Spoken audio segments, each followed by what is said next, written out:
आज का ये लेक्चर आपके लिए बहुत ही सिंपल रहने वाला है क्योंकि हम डिस्कस करने जा रहे हैं जर्नल एंट्रीज। और जर्नल एंट्रीज तो आप क्लास 11 से करते आ रहे हो।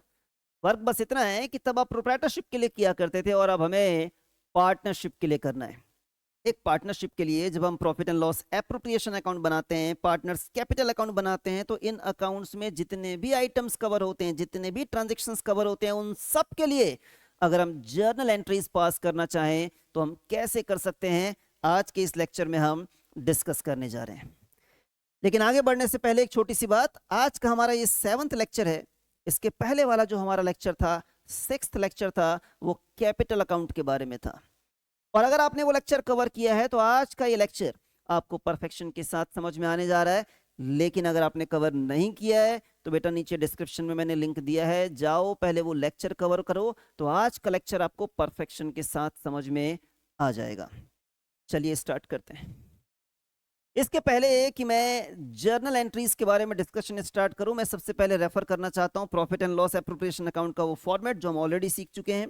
इस फॉर्मेट में ये जो दो आइटम आते हैं हमारे, एक नेट प्रॉफिट वाला और दूसरा रिजर्व वाला, ये ट्रांसफर वाले आइटम होते हैं। हम डिस्कस कर चुके हैं बेटा पिछले लेक्चर में। और इसके अलावा जो 5 ट्रांजेक्शन्स हैं मैं मार्किंग कर देता हूं। ये ऐसे ट्रांजेक्शन्स होते हैं जो पार्टनरशिप फॉर्म इनिशिएट करता है। ये भी हम लोगों ने कल की क्लास में डिस्कस किया था कि ये ट्रांजेक्शन कौन इनिशिएट करता है, फर्म।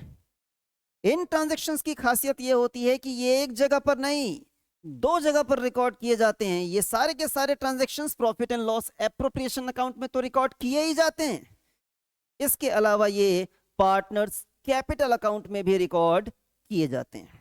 एक्चुअली होता यह है कि इन ट्रांजेक्शन्स के रिस्पेक्ट में हमें 2 बार एंट्री पास करनी पड़ती है। इन ट्रांजेक्शन्स को हमें 2 बार कंसिडर करना पड़ता है। पहली बार तो जब ये ट्रांजेक्शन होते हैं, जब इन ट्रांजेक्शन्स को हमें रिकॉर्ड करना होता है, पहली बार जब इन्हें हम रिकॉर्ड करते हैं, इन्हें रिकॉर्ड करते समय हम यूज करते हैं कैपिटल अकाउंट को। और जब ये ट्रांजेक्शन्स रिकॉर्ड कर लिए जाते हैं, उसके बाद साल के अंत में इन्हें हमें profit and loss appropriation account में ट्रांसफर करना होता है। तो दूसरी बार हमें इन सभी ट्रांजैक्शंस को दोबारा कंसीडर करना पड़ता है at year end for transfer. और किधर ट्रांसफर करते हैं हम लोग? Profit and loss appropriation account में। तो आइए वन बाय वन इन सारे ट्रांजैक्शंस के बारे में हम एंट्रीज देखते जाते हैं कि कौन सी एंट्री कैसे पास की जा रही है और क्यों वैसे पास की जा रही है। सबसे पहला है बेटा हमारे पास यहाँ पर ट्रांजैक्शंस इनिशिएटेड बाय फर्म। ये वही 5 प्रकार के ट्रांजैक्शंस जिनका जिक्र मैं अभी आपसे कर रहा था, इनको हम दोनों जगह पर रिकॉर्ड करते हैं, profit and loss appropriation account और कैपिटल अकाउंट। पहले कहाँ रिकॉर्ड करते हैं? कैपिटल अकाउंट में। फिर कहाँ रिकॉर्ड करते हैं? Profit and loss appropriation account में। सबसे पहले हम यहाँ पर पढ़ने जा रहे हैं journal entries for interest on drawing. Interest on drawing के बारे में सबसे पहले एंट्री हम पास कर रहे हैं इंटरेस्ट चार्ज्ड ऑन ड्रॉइंग। मतलब पहली बार जब हम इंटरेस्ट ऑन ड्रॉइंग को रिकॉर्ड करना चाह रहे हैं। आप मुझे बताइए, interest on drawing partnership firm के लिए इनकम है या एक्सपेंस है? पार्टनरशिप फर्म अपने पार्टनर से इंटरेस्ट ऑन ड्रॉइंग का पैसा चार्ज करती है, वसूल करती है। तो पार्टनर के लिए भले ही वो खर्चा हो सकता है, लेकिन हम अकाउंटेंट हैं पार्टनरशिप फर्म के, और फर्म के लिए ये इनकम है। और इनकम का होता है बेटा क्रेडिट बैलेंस। दैट्स वाई हम यहां पर इंटरेस्ट ऑन ड्रॉइंग नाम के इनकम को करेंगे क्रेडिट। सवाल ये उठता है कि डेबिट क्या किया जाएगा? तो डेबिट हम करेंगे पार्टनर का कैपिटल अकाउंट या current account, as the case may be. ये भी हमने पिछले लेक्चर में पढ़ा था बेटा कि जब हम फ्लक्चुएटिंग कैपिटल मेथड फॉलो करते हैं तो इंटरेस्ट ऑन ड्रॉइंग को रिकॉर्ड किया जाता है कैपिटल अकाउंट में, और जब हम यूज करते हैं फिक्स्ड कैपिटल मेथड तो इंटरेस्ट ऑन ड्रॉइंग को हमें रिकॉर्ड करना होता है करंट अकाउंट में।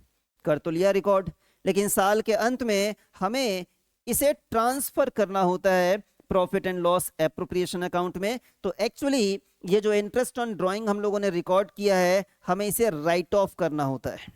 जिस एंट्री को हमने रिकॉर्ड किया था क्रेडिट एंट्री के रूप में, अगर इसे मुझे राइट ऑफ करना है तो मुझे करना पड़ेगा डेबिट। तो यही इंटरेस्ट ऑन ड्रॉइंग अकाउंट हमने यहां पर डेबिट कर दिया और उसे हमने ट्रांसफर कर दिया profit and loss appropriation account में। इंटरेस्ट ऑन ड्रॉइंग के बाद किसकी बारी आएगी बेटा? Salary, commission, interest on capital. चलिए सैलरी के बारे में पढ़ते हैं। सैलरी टू पार्टनर, अगेन हमें यहाँ पर दो एंट्री पास करनी है। पहली एंट्री हमें पास करनी होती है रिकॉर्ड करने के लिए, और दूसरी एंट्री हमें पास करनी होती है ट्रांसफर करने के लिए। जब एक पार्टनरशिप फर्म अपने पार्टनर को सैलरी का पेमेंट करती है तो मुझे बताइए ये पेमेंट पार्टनरशिप फर्म के लिए इनकम है या एक्सपेंस है? एक्सपेंस है। और एक्सपेंसेस का होता है बेटा डेबिट बैलेंस, तो हमें सैलरी अकाउंट को डेबिट करना होगा। लेकिन एक बात का ख्याल रखिएगा, आप यहां पर सिर्फ सैलरी अकाउंट नहीं लिख सकते। सिर्फ सैलरी अकाउंट लिख देने से ना ऐसा माना जाता है कि आपने अपने किसी इंप्लॉय को सैलरी दी है, लेकिन ऐसा तो है नहीं। हम अपने इंप्लॉय को सैलरी तो पे नहीं कर रहे, हम सैलरी पे कर रहे हैं अपने पार्टनर को। तो जिस पार्टनर को सैलरी का पेमेंट किया जा रहा होता है उसके सामने उसका नाम लिखना होता है। जैसे कि हम यहाँ पर मान के चल रहे हैं कि इस पार्टनरशिप फर्म में दो पार्टनर हैं, ए और बी, और हम पार्टनर ए को सैलरी का पेमेंट कर रहे हैं, तो हम यहाँ पर लिख रहे हैं एज सैलरी अकाउंट डेबिट, और क्रेडिट किया जाएगा कैपिटल अकाउंट या फिर करंट अकाउंट। जैसा कि मैंने आपको बताया कि रिकॉर्ड करते समय हम कैपिटल अकाउंट में रिकॉर्ड करते हैं, राइट ऑफ करते समय हम profit and loss appropriation account को यूज करते हैं। अगेन कैपिटल अकाउंट और करंट अकाउंट का लॉजिक बार बार मुझे बताने की जरूरत नहीं है, आप समझ सकते हैं बेटा। फ्लक्चुएटिंग कैपिटल के केस में कैपिटल अकाउंट और फिक्स्ड कैपिटल के केस में करंट अकाउंट। देन मुझे ट्रांसफर करते समय इस एज सैलरी अकाउंट को राइट ऑफ करना है। इसका जन्म हुआ था डेबिट एंट्री के साथ, तो जब राइट ऑफ करेंगे तो मुझे इसे ही करना पड़ेगा क्रेडिट, और डेबिट कर देंगे profit and loss appropriation account. जैसे हम लोगों ने सैलरी के रिस्पेक्ट में यहां पर एंट्रीज पढ़ी, एग्जैक्टली सिमिलर वे में हमें कमीशन के रिस्पेक्ट में और इंटरेस्ट ऑन कैपिटल के रिस्पेक्ट में भी पढ़ना है। तो जैसे यहां पर सैलरी अकाउंट डेबिट किया था, वैसे यहां पर हम कमीशन अकाउंट डेबिट करते हैं। अगेन सिर्फ कमीशन नहीं लिखते हैं, क्योंकि हम किसी अरे गहरे नत्थु कहरे को यहां पर कमीशन नहीं पे कर रहे हैं, हम कमीशन पे कर रहे हैं अपने ही पार्टनर को। फॉर एग्जांपल पार्टनर बी को हम कमीशन देने वाले हैं, तो यहां लिखना पड़ेगा हमें B's commission account debit to B's capital या बीज करंट अकाउंट। अगेन जो कमीशन अकाउंट हमने यहां पर ओपन किया है उसे हमें यहां पर राइट ऑफ करना पड़ेगा और उसे ट्रांसफर करना पड़ेगा profit and loss appropriation account में, बिल्कुल इसी तरह से जहां पर हमने सैलरी का जिक्र किया था, कमीशन का जिक्र किया था, अब हम जिक्र कर रहे हैं इंटरेस्ट ऑन कैपिटल का। और ये जो इंटरेस्ट ऑन कैपिटल अकाउंट यहां पर हम क्रिएट करते हैं उसे हम नेक्स्ट एंट्री में कर देते हैं राइट ऑफ। बहुत ही आसान है बेटा, ज्यादा दिक्कत वाली बात ही नहीं है। हम अभी तक कौन सी चीजें कवर कर चुके हैं, देखो मैं दिखाता हूं कि कौन सी चीजें कवर कर चुके हैं। हम 1 2 3 4 ये 4 चीजें कवर कर चुके हैं, और अब मौका है डिस्ट्रीब्यूशन ऑफ प्रॉफिट। इन चारों के लिए ना दो दो एंट्रीज हम लोगों ने पास की, रिकॉर्ड करने का, राइट ऑफ करने का। रिकॉर्ड करने का, राइट ऑफ करना मतलब ट्रांसफर करना। ये जो लास्ट एंट्री है इसके लिए हमको दो एंट्री करने की जरूरत नहीं होती, एक ही एंट्री पास करेंगे, उसी में कैपिटल अकाउंट भी आ जाता है और उसी में profit and loss appropriation account भी आ जाता है। आप देख सकते हैं यहाँ पर profit and loss appropriation account होने वाला है डेबिट, और इसे सीधे हम कैपिटल अकाउंट में ट्रांसफर कर देते हैं। मैं आपको शो करता हूँ, profit and loss appropriation account को हम करने जा रहे हैं डेबिट, और सीधे उसे हम पार्टनर्स कैपिटल अकाउंट में या करंट अकाउंट में कर देते हैं यहाँ पर ट्रांसफर। इसके लिए हमें दो एंट्री पास करने की जरूरत नहीं होती है। Profit and loss appropriation account के दो आइटम और रहेगा बेटा जिनकी एंट्री हमने पास नहीं की, एक तो ये नेट प्रॉफिट वाला और एक ये रिजर्व वाला, ये दोनों ट्रांसफर की एंट्री है। ये तो बात क्लियर है यहाँ पर कि profit and loss appropriation account credit होने जा रहा है, क्योंकि यहाँ हमने क्रेडिट साइड में रिकॉर्ड किया हुआ। मेरे एक सवाल का जवाब दीजिए, नेट प्रॉफिट आया कहां से है? प्रॉफिट एंड लॉस अकाउंट से। तो कॉन्ट्रा एंट्री हम प्रॉफिट एंड लॉस अकाउंट के नाम से कर देंगे, तो एंट्री क्या पास होगी यहाँ पर? Profit and loss account debit to profit and loss appropriation account. बिल्कुल उसी तरीके से यहां पर भी होगा बेटा, साफ साफ नजर आ रहा है कि profit and loss appropriation account होने जा रहा है डेबिट। ये तो डेबिट होगा, हम क्रेडिट किसको करेंगे? उस अकाउंट को जहां से ट्रांसफर कर रहे हैं, रिजर्व अकाउंट। नॉर्मली ये रिजर्व जनरल रिजर्व होता है, तो मैं एंट्री क्या पास करूंगा यहाँ पर? Profit and loss appropriation account debit to general reserve. आइए एक बार यहां पर भी देख लेते हैं बेटा, जहां पर मैंने जर्नल एंट्री आपके लिए लिखी हुई है। जल्दी से आ जा भाई। हाँ, ये मैंने लिखा हुआ है ट्रांजैक्शंस ऑफ ट्रांसफर। ये जो ट्रांसफर वाले ट्रांजैक्शंस होते हैं ना बेटा, इनकी खासियत ये होती है कि ये सिर्फ और सिर्फ profit and loss appropriation account में रिकॉर्ड किए जाते हैं, ये कैपिटल अकाउंट में रिकॉर्ड नहीं किए जाते हैं। कोई दो जर्नल एंट्री नहीं आने वाली है, एक ही जर्नल एंट्री से काम चल जाएगा। सबसे पहला नेट प्रॉफिट को हम ट्रांसफर करना चाह रहे हैं, कहां से ट्रांसफर करना चाह रहे हैं? प्रॉफिट एंड लॉस अकाउंट से। कहां ट्रांसफर करना चाह रहे हैं? Profit and loss appropriation account में। अब भी हमने एंट्री देखी थी, प्रॉफिट एंड लॉस अकाउंट को हम करते हैं डेबिट और क्रेडिट कर देते हैं profit and loss appropriation account. दूसरा कौन सा है? Transfer to reserve. मान लेते हैं कि हम जनरल रिजर्व में ट्रांसफर कर रहे हैं। एक तो मैंने तरीका वहां पर आपको बताया ही बेटा कि profit and loss appropriation account debit हो रहा था, फॉर्मेट अगर आपको याद है तो, और उसे हम ट्रांसफर कर रहे थे जनरल रिजर्व में। एक दूसरे तरीके से भी इस पॉइंट को आप ध्यान रख सकते हैं, कोई भी रिजर्व हो उसका हमेशा क्रेडिट बैलेंस ही होता है। कभी किसी रिजर्व का दुनिया इधर की उधर हो जाए बेटा, सूरज पश्चिम से निकल आए, आप ईमानदारी से पढ़ाई करना चालू कर दो बिना बोले, ये सारी असंभव घटनाएं हो सकती हैं, लेकिन कभी ये नहीं हो सकता कि किसी रिजर्व का डेबिट बैलेंस हो जाए। रिजर्व का हमेशा क्रेडिट बैलेंस ही होता है। तो अगर आप जनरल रिजर्व क्रिएट करने जा रहे हैं तो जनरल रिजर्व अकाउंट तो क्रेडिट होगा ही, और ये जो रिजर्व आप क्रिएट कर रहे हैं वो किसके अगेंस्ट कर रहे हैं, कौन से अमाउंट को यूज करके कर रहे हैं? Profit and loss appropriation account को यूज करके कर रहे हैं, तो profit and loss appropriation account यहां पर हो जाएगा डेबिट। तो ये मैंने दो तरीके से आपको समझा दिया, जिस किसी भी तरीके से आपको ध्यान रहे, आपको ये जर्नल एंट्री इस तरीके से पास करनी है। इसके अलावा हमने कल की क्लास में डिस्कशन किया था बेटा कि कुछ ट्रांजैक्शंस ऐसे होते हैं जो पार्टनर इनिशिएट करता है। जो पहला सेट हम लोगों ने लिया उसमें हमने डिस्कस किया जो फर्म इनिशिएट करता है, जो दूसरा सेट हमने लिया उसमें हमने लिया ट्रांसफर वाले जो आइटम्स होते हैं, और आज अभी हम ये जो तीसरा सेट लेकर चल रहे हैं वो ऐसा है जो कौन इनिशिएट कर रहा है? पार्टनर। पार्टनर दो तरह के ट्रांजैक्शंस इनिशिएट करता है, या तो वो पैसा कंट्रीब्यूट करता है या वो पैसा विड्रॉ करता है।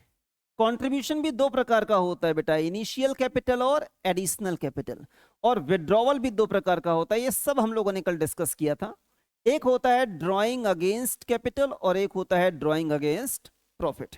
तो इस तरीके से ये चार ट्रांजैक्शंस ऐसे होते हैं जो एक पार्टनर इनिशिएट करता है। इनके रिस्पेक्ट में एंट्रीज हम कैसे पास करेंगे? एंट्री तो हम पास करेंगे, पहले ये समझ लेते हैं कि इनमें से कोई भी entry profit and loss appropriation account में नहीं आने वाला है। सब एंट्री कैपिटल अकाउंट के थ्रू ही पास होता है, एक ही एंट्री पास होता है। सबसे पहला एंट्री कौन सा पढ़ रहे हैं बेटा हम लोग यहाँ पर? इनिशियल कैपिटल कंट्रीब्यूशन के लिए।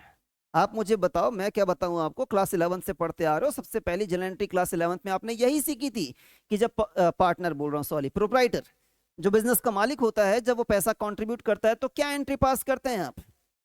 चूंकि हमारे पास पैसा आता है तो हम बैंक अकाउंट डेबिट कर देते हैं या कैश अकाउंट डेबिट कर देते हैं, और चूंकि पार्टनर का नाम नहीं लिखा जाता है तो हम लिखते हैं capital account, bank account debit to capital account. वही एंट्री हमको यहां पर भी करनी है। देखिए जरा, bank account debit to capital account.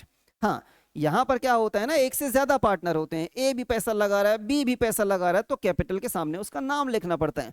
तो bank account debit to A's capital account to B's capital account. हाँ, यहाँ पर करंट अकाउंट कभी भी नहीं आता है। कल की क्लास में हम लोगों ने डिस्कस किया था कि जितने भी transactions profit and loss appropriation account में या कैपिटल अकाउंट में आने वाले हैं, उसमें से ये तीन तरह के अकाउंट ऐसे होते हैं जो हमेशा सिर्फ और सिर्फ कैपिटल अकाउंट में ही रिकॉर्ड किए जाते हैं। तीन तरह के ट्रांजैक्शंस ऐसे होते हैं जो हमेशा कैपिटल अकाउंट में रिकॉर्ड किए जाते हैं, ये कभी करंट अकाउंट में नहीं आ सकते। तो बेटा ये करंट अकाउंट में तो आएगा नहीं। दूसरा, अगर पार्टनर ने एडिशनल कैपिटल का कंट्रीब्यूशन किया है,